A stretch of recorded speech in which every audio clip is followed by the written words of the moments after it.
कबीर गुर गरवा मिल्या, रली गया आटे हूँ, जाति पाति कुल सब मिटे, नाव धरोगे हूँ।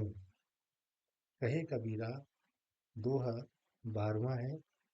ये दोहे गुरु की महिमा का वर्णन कर रहे हैं। एक बार फिर इसको देख लेते हैं कि कबीर गुर गरवा मिल्या, रली गया आटे हूँ, जाति पाति कुल सब मिटे, नाव धरोगे कून। कबीर सदगुरु के गले मिले जैसे आटे में नमक। आटे में नमक मिलकर एक हो जाता है। नाम, जाति, धर्म, वंश सब मिट गया और हम एक हो गए। अब मेरा कौन सा नाम रखोगे? ये शिष्य पूरे समाज से कह रहा है। इसको एक बार हम फिर दोबारा विशेष तौर पर इसकी व्याख्या कर लेते हैं। कबीर कहते हैं कि जिस तरह नमक और आटा मिलकर एक हो जाते हैं, उसी तरह गुरु ने मुझे दीक्षा देकर खुद के गले लगा लिया है। अब मेरे लिए नाम, जाति, धर्म, कुल, वंश और पारिवारिक कर्मकांड परंपराओं पर गर्व करने का अभिमान नहीं रह गया है। गुरु के महान व्यक्तित्व ने मुझे असीम ज्ञान दिया है।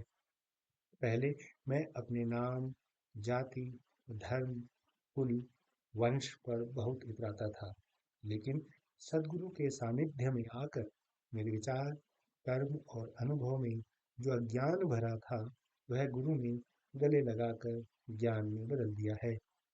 सदगुरु ने मेरे अहंकार को मिटा दिया है। मेरे भीतर जो मैं की भावना थी, उसे हम की भावना में बदल दिया है।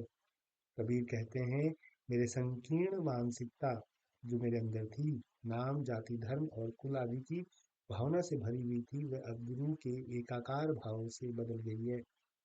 गुरु की शिक्षा दीक्षा से अब मेरे भीतर पारिवारिक, सांसारिक और जो सामाजिक मान्यताएं हैं, निज स्वार्थ से ऊपर उठकर सामूहिक कल्याण की ओर बढ़ गई हैं।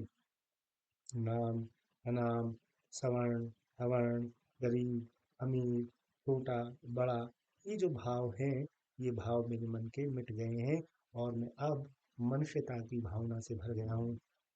कभी सवाल उठाते हैं कि जब मैं की भावना से इतर होकर अब हम की भावना से भर गया हूँ, तो अब तुम मेरा क्या नाम रखोगे?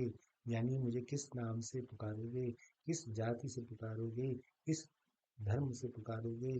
किस वंश से पुकारोगे? मैं अब मनुष्यता को ही अपना नाम समझता हूँ, मनुष्यता को ही अपना धर्म समझता हूँ। बहुत ही प्यारा और बहुत ही सुंदर दोहा है, जो आज भी प्रासंगिक है। कबीर गुर गरवा मिल्या, रली गया आटे मुँह, जाति पाति कुल सब मिटे, नाव धरोगे कून। कबीर का ये दोहा गुरु की महिमा, गुरु की सीख, गुरु की शिक्षा दीक्षा पर आधारित है।